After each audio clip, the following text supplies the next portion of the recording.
Hi everyone, welcome back to the Active Knowledge series, The Practice of Non-Greed in Business.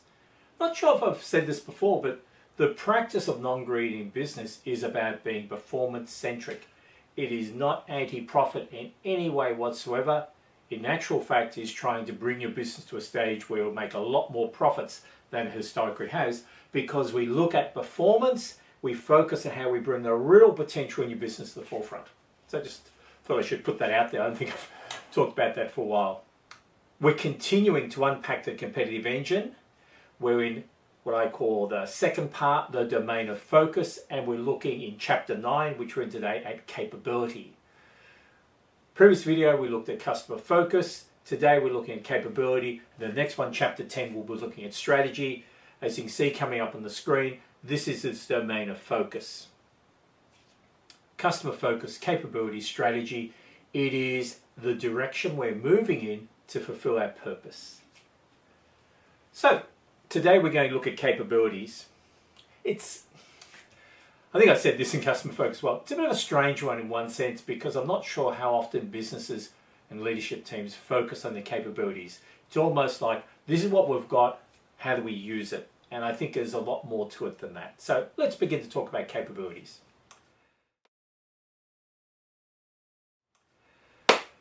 Capabilities cannot be left to chance or at what they are simply today. They must be crafted and developed to fit exactly with how you intend to compete in your chosen marketplace. Freeze frame. Go back to the example we've used many times, the founding of a business.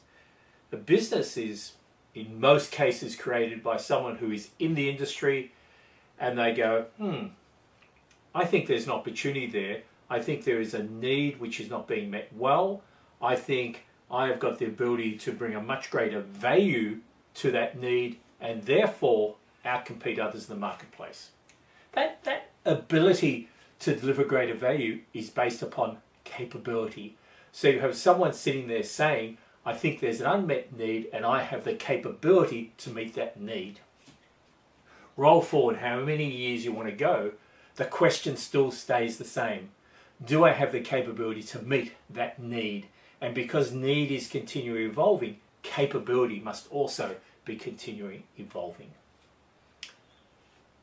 Back to the script. Success is not something that just happens overnight. It requires focus, hard work, perseverance, commitment. To succeed on an enduring basis requires a lot more than just being good and following everyone else's lead in the marketplace. I'll say that again. Success requires more than just being good and following everyone else's lead in the marketplace. It's an interesting question when you sit with the leadership team and you say to them, what are we really good at? And they'll come up with a list of things, and you'll say, but what are we better at than anyone else? Because this seems like a very general list. And you look around and there's just a vagueness there. And when you talk about capability, what you're really going to be saying is, what do I excel at better than anyone else? And that's where we want our capability to be at. If we're just doing the same as what everyone else is, we may survive, but we're not going to grow. Capability requires a conditioning and a continual development of the right capabilities and the right mental attitude. In the case of businesses, organizations, the right attitude is represented by and reflected in the competitive engine. Capability is one of those elements. Capability will influence how you compete, but ultimately you've got to be able to tailor, craft, build that capability so as the market evolves, you can outcompete continuously everyone in your chosen marketplace. But as I just mentioned, often this sense of what capabilities should we have in our business and what do we need to be building, it's a miss. You know, what are we really good at? Not too sure, probably nothing. Vague, non-committal, conflicting. Bigger question, what do we need to be really good at tomorrow? Because that's where the market's going to head to. That's what we need to build. Success will come to those who know what they excel at and how to turn that capability into something that will allow them to outcompete all others in their chosen marketplace. Capability will allow me to compete well today. Future success depends on my ability to continue to grow that capability to match evolving needs and to sustain a position of strength which allows me to outcompete. What your business excels at should be the cornerstone of how you have chosen to compete within your marketplace. Why? If I'm going into the marketplace to compete, I want to go in on my strengths, and I need to identify those strengths relevant to the need of the customers to deliver more value than anyone else. I compete around my strengths, but I have to be continually building and growing and developing and compounding those strengths. Strengths against their evolving needs, and a value proposition which simply outcompetes. No one else can match us. Need, value, customers are complex. There's going to be many unique positions which you can take in that matrix, which will allow you to position your offerings, your value proposition, which others can't match. Your capability is going to be a reflection of what we've spoken about before, your competitive posture, the way you're going to deliver value in the marketplace. Capability will influence how you compete, but as I said, ultimately it's going to have to continue to evolve because we are not doing a static marketplace, we are in an evolving marketplace, and our capability needs to move with that.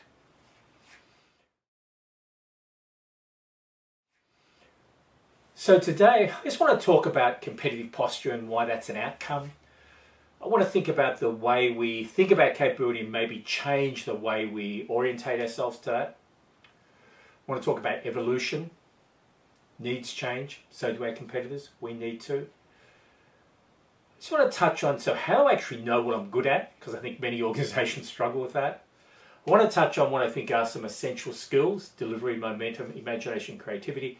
And I just want to close this section off by talking about capital value, because growing capability requires we invest in capital value, and I'll unpack what I mean by that. It's probably not what you're thinking now. So let's get into this. Your competitive posture, the way you should be thinking about how to compete in the marketplace, is an outcome. An outcome of what? Businesses should, I use the word should, exist for a reason. The reason should not be the profiteer. That is an outcome of competing well. Your business was likely formed in its origin story to meet a need in a marketplace for which we had a capability to deliver value.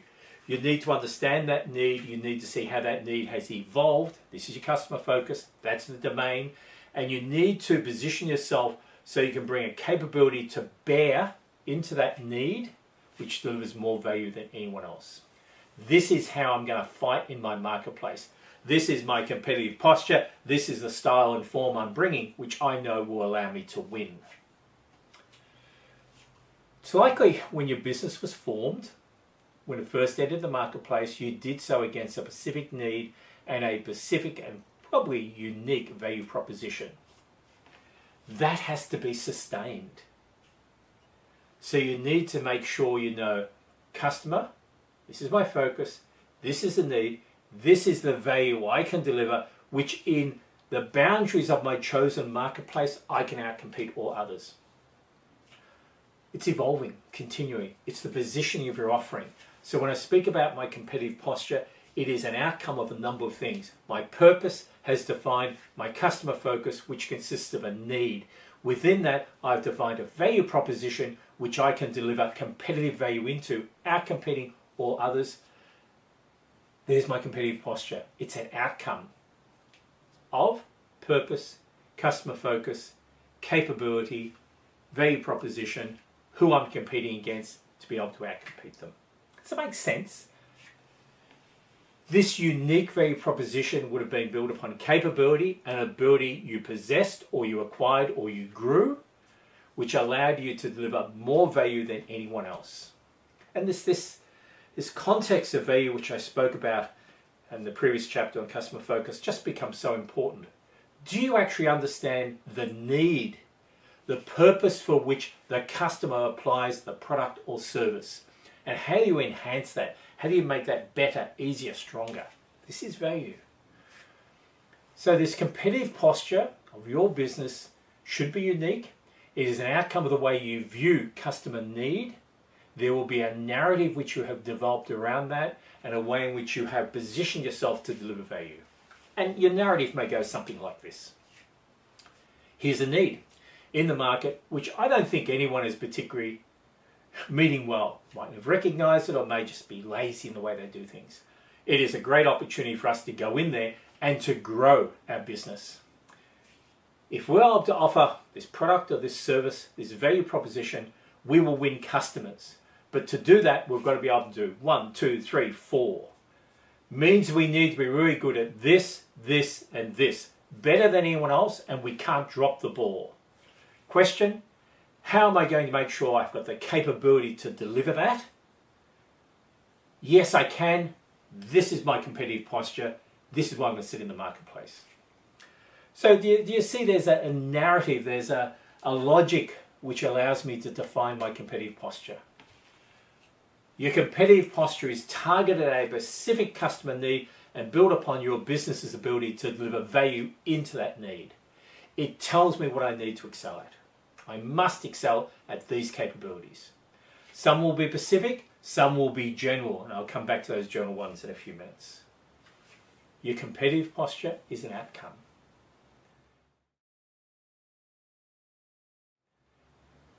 As we begin to step forward and we begin to say, okay, so I need to think about capability, the way we think about capability, I think, becomes quite important. It's almost like a legacy in what I call Western strategic management theory. There's a legacy in there. There's well-established ways of viewing capability. There's SWOT analysis. What are my strengths and weaknesses, my opportunities and threats? There's resource models. What are the resources I've got and how I use them? There's a concept around core competencies. What am I really good at, which I can dive into and invest in, which allow the tree to grow and all these things to come off it. We have a logic which allows us to think about what I need to be strong. But I think it's lacking. These well-established means tend to be principally inward looking. My strengths, my weaknesses, my resources, core competencies. I'm standing here and I'm saying, what have I got which I can sell into the market? What have I got which I can use to make $1? I think they're the wrong places to start and to ask the questions. This may be what I have. The question becomes, what do I need to grow? What do I need to have to compete effectively? Where is my customer? What is their need? What is a value which I think will win in the marketplace now? What capability do I need? What do I need to grow? What do I need to invest in? What do I need to acquire? The focus traditionally on the questions of capability have been around what do we do well now? What resources do I have now? How do I earn $1 now? They tend to very much to view the customer through the lens of what I've got and what I can sell to them. Limiting, restrictive is not going to get you to a place where you can grow in the future. You will not see the opportunities which are there because you're asking the question, what are the opportunities? So the way you think about capability is you start by looking at the customer need. You look to see what is missing and not being fulfilled. You look to see where value can be added. You look to see where the market is going to in the future and where there's going to be a nice spot for you. That's where you slide into. There's a language in the sort of the business area about blue ocean, red ocean. And blue ocean was about looking for opportunities which no one else has fulfilled. That's what you're doing. You're looking to say, who is the customer? What is their need? What is not being fulfilled? Let me go play in a space where no one else is. Once you've got that, once you see what that need is and where that gap is and where you can slide into, then you begin to say, so what capabilities do I need to create and to build to deliver a value greater than anyone else? Matching, leveraging, positioning, need, value, that's where I'm going to be. So the way I view capability is by looking at the customer, look at their need, look at the evolution, find opportunities, find gaps, and then put myself, my capability in to fill that gap. You view capability through the lens of your customer and their needs, not what you've got sitting on the table today.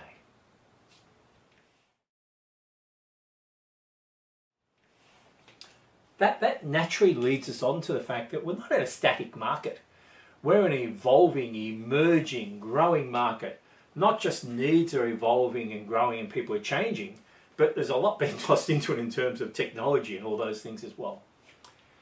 Your competitive posture and how you have chosen to compete and deliver value is dynamic and likely to be ever changing.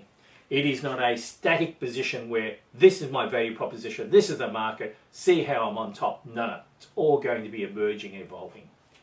Customer needs, technology, competitors, markets which you've chosen to compete are continuously changing. That means you must be evolving and continually stepping out, adding more value in the market which you have chosen to compete in, which is tied back to what? The purpose for your existence. So when you think about capabilities, you've got to think about what's happening to them, what needs to happen to them. It's not just a regression because I haven't invested in them, it's a strengthening of them.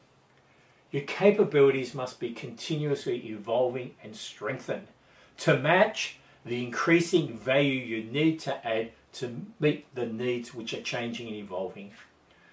And I love the language of compounding, but I've got to be compounding, but I also have to be seeing where the market is growing into and where I need to shift that to. And I mean by compounding, I always build on what has gone before. Nothing is wasted. Successes and failures. Failures are just learnings I need to adopt into my capability strength.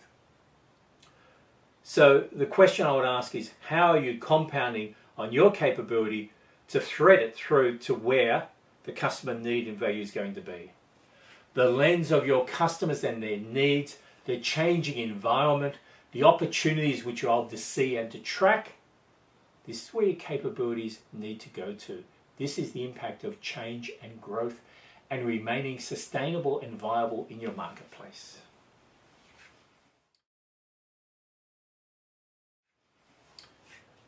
Okay, that's all great, but how do I know what I need to be good at? Well, we just said it's about matching and leveraging, but there's probably a few steps. And often people ask that question, so what do I need to be good at? Well, you've got to take a step back. You've got to take a step back and you've got to ask a few things. What is the need? Who is playing in that marketplace? What do I think I could be good at? What value do I need to deliver to capture this market? How do I make that better than anyone else? Then I need to build, acquire, evolve that capability to deliver that value. So the proposition is not always, here I have this, I can just sell this in here. No, it may well be, I see something emerging here, I see something growing here, I see something evolving. I need to build my capabilities so I am ready to take advantage of that and capture it before anyone else even recognizes it exists. What is changing in the world? What impact is it going to have? What opportunities and challenges does it present? How do I position myself so I can fulfill the need with a value which will outcompete? What do I need to be good at? I need to be good at what I need to do to win. It's the same as any sporting competition. What are the skills I need to have to win? But then it becomes, what are the skills I need to have to outcompete these competitors? In our particular case, in business and organizations, why do I exist? Who is my customer? What are their needs? How is that changing? How do I deliver more value than anyone else? What do I need to deliver that value? They are the capabilities I must acquire, build, grow, develop.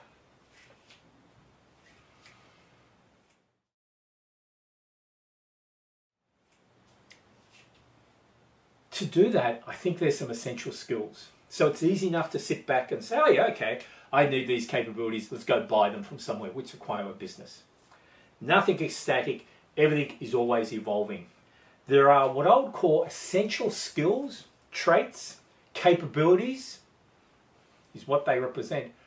Cornerstone capabilities which you need in your business to allow your competitive engine to function well. This domain, customer focus, capabilities, strategy, this directional domain, allowing me to fulfill my purpose. There's just some things which, if I don't have, I'm going to struggle every day. And unfortunately, most businesses do not have it. There are cornerstone capabilities that underpin your ability to actually set your competitive posture and to deliver on it. The skills which you have to master and you've got to incorporate into your capability suite.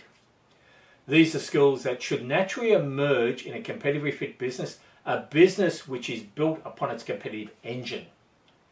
They will naturally emerge as you begin to release the real potential in your business, which is what the competitive engine does. And there's two categories: delivery and momentum, imagination and creativity. Delivery and momentum, imagination and creativity. Imagination and creativity, I have to be able to see the future and create it, but I've got to be able to deliver it in a way and in a timing which allows me to meet the need as it's there. Delivery and momentum, imagination and creativity, I've paired them together because they feed off each other, but all those four skill sets just got to be part of my DNA. And many, many businesses struggle to get things done. So let's start with delivery momentum. It is a skill, but it's a cultural trait. Better every day is the trait. Where's delivery momentum reflected? Well, it's an attitude of getting things done, always moving forward, overcoming excuses and barriers that can arise, being focused on the goal and delivering it. There is a skill set, there is a process, there is a methodology which you establish in your business which allows you to get things done.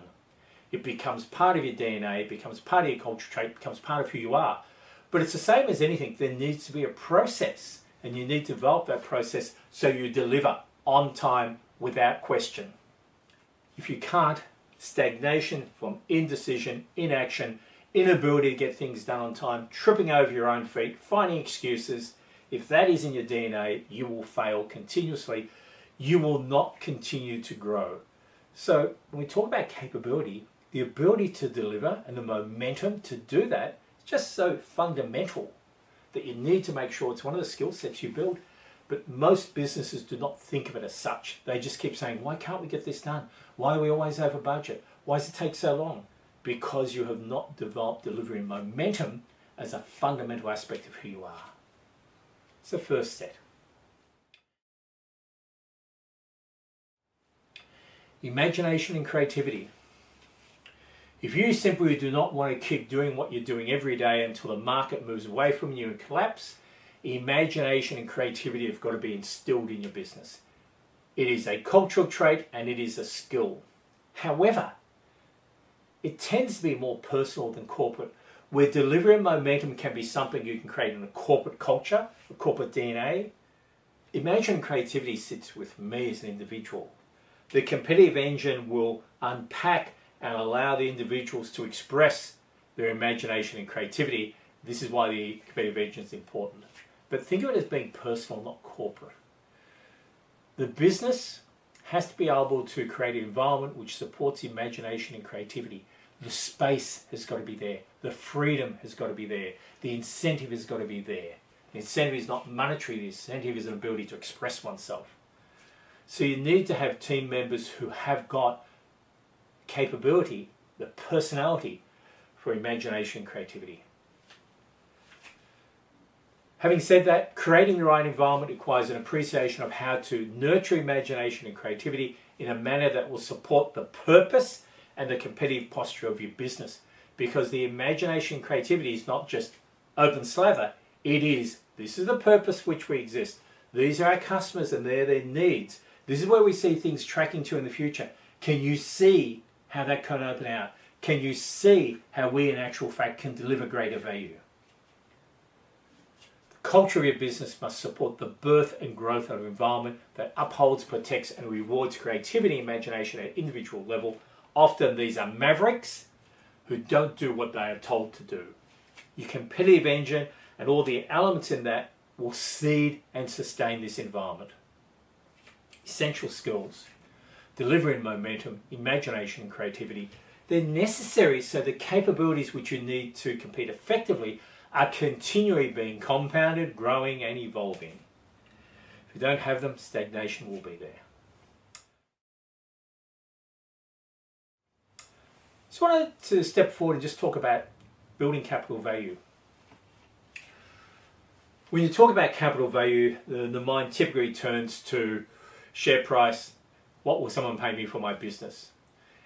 It, however, misdirects your efforts and you miss do not understand, do not even think about the real drivers of capital value in your business. So I want to put forward an alternate view of capital value for you to focus on. It's moving from, see the profit I make, let's put a multiplier on that. See the potential which my business has got, let's pretend that'll turn into profit in the future, the way in which things are valued today. And go back and say, no, I actually want to have a sense that my capital value lies in certainty. I know what generates the strength of my business to compete effectively in evolving and emerging markets, to capture opportunities no one else sees. These are the catalysts. And I am focused on the catalysts in building capital value because they are the things which produce the output, profit, which people build values on. So what's an output? Well, it's your sales, it's the number of people come into the store, those who visit your community, your online community, it's your supply chain efficiency, it's the profits, the cash flow, it's all those sorts of things. To me, they are the things which occur because of the catalysts you put in place. The catalysts are the things which allow me to generate all those outputs. And as I begin to peel the onion back, to use that expression, you begin to get further and further back to the catalysts. The catalysts, as you go further back, tend to become more intangible in some ways. Because we like to think of tangibles as, things you can hold and touch and you control and you can own. As you go further back, it actually becomes a much softer. And if you look at the elements in competitive engine, a lot of people say, well, that's all soft stuff. Yes, it is. But if you think of employing someone who is really an outstanding person in terms of business, what they're going to deliver, it's who they are. It's all the soft stuff in them. This is where we need to think about. So if I was to ask you, what do you think has made your business successful? And you list those out, you'll probably list out a lot of things which you would not identify as the things that generate the value of your business, because they're not going to be tangible, they're going to be intangible, sorry. So I'm going to give you a list, a teaser of 15 aspects which came from the research which I did as I was doing my PhD. And this is a mixture between classical Chinese military strategy, which is about warfare and nation building, and sitting with very successful business people and saying, what's made your business successful? So I'm just going to run through a list of 15. 1. Strong leadership providing direction and focus for the company. 2. Focusing on the customer. 3. Vision in setting the future course of the business. 4. Creating the correct culture within a company. 5. Being proactive, not reactive. 6. Recognizing the importance of employees. That's all the people who work within and with the business. 7. Identifying core competencies, what I'm really good at better than anyone else, and building the business upon these capabilities. Adaptability, flexibility, to pursue new opportunities as they're recognized, not locked into my history and my past. Good understanding of competitors, customers, industry, needs, and where things are going. Intelligence, if you like that word. 10. Creating a minimum bureaucracy. I don't want to be dragging a weight with me. And if I create a bureaucracy, I weaken my ability to compete. 11. Having a clear understanding of the business I'm in, my purpose, and sticking to it. 12. Sustaining cost leadership. In other words, cost optimization, not cost reduction. Establishing learning capabilities. In other words, delivery, momentum, imagination, creativity, the ability to get things done, but the ability to continue to learn and develop. 14. A reward system that encourages innovation at all levels of the company and rewards everyone for their contribution. 15. Drive and motivation to achieve to a level of almost obsession. Here's 15. These are the things, the traits within your business which will build capital value, because if you've got those, all the things which we consider to be the outputs, the profit, the tangible assets, the intangible assets, all the things which are created, which we seem to say this is the capital value of my business, if you don't have that capability, you won't get any of those things. And where does that come from? Your competitive engine creates everything which was on that list. When you think about strategy, when you think about your capabilities, there has to be a direct connection between your strategy, what I'm going to do, and my capital value drivers. My strategy must invest in my competitive engine, which represent, call them soft capabilities if you like, which will allow me to achieve all these things. It's no use having a strategy which you cannot see you're investing in, where you can't see the investment in your capital value drivers, your competitive engine. Your strategic plan must invest in the catalysts, and they therefore will create the assets which will then underpin your future success. Capital value, you need to think about it in a different way than what you have. Let's just wrap this up, this area of capability. While capability will influence how you compete, ultimately it must be tailored, crafted and built to enable you to outcompete all others in your chosen marketplace. I must have a purpose which allows me to see a customer need. I must focus on that need and have a chosen marketplace, and then I can see where I can sit myself in that marketplace so I can deliver more value than anyone else. And that is not static, that is evolving, because everything is changing and I need to be seeing where it's moving to. So my capability, my competitive posture is dynamic. Capability is what is required to deliver customer value, a value that will outcompete all others. My ability to fail, my ability to be defeated in my marketplace sits in my hands. If I do not continue to deliver greater value than anyone else, I will be defeated. Capability must always be compounding and evolving to match where I see the market going to, and if I'm good, creating that market so I am there before anyone else. Capability, customer focus, capability sit together to allow me to get the strategy. That is the next chapter we're going into. But the way you think about capability is just so important. And often it's just, this is what we do. It's got to change. Thank you very much for your time today. Thank you for listening to me on the element of capability. I hope it's given you some thoughts, and I look forward to seeing you in the next chapter, strategy. All the best. Thank you very much. Hi everyone, it's Sally here. I work with Richard. You will see coming up on the next 3 slides. Firstly, a URL link if you are interested in purchasing Richard's guide to the competitive engine, titled Compete, which is a 274-page full-color guide in either printed or a digital PDF format, or both if you wish. Secondly, a URL link to Richard's library of some 500 articles on the various elements of the competitive engine and more that you can access freely. And thirdly, there is an email address for any questions you may have. These are great resources, and I commend them to you. Thanks everyone for joining us today, and I hope to see you again soon.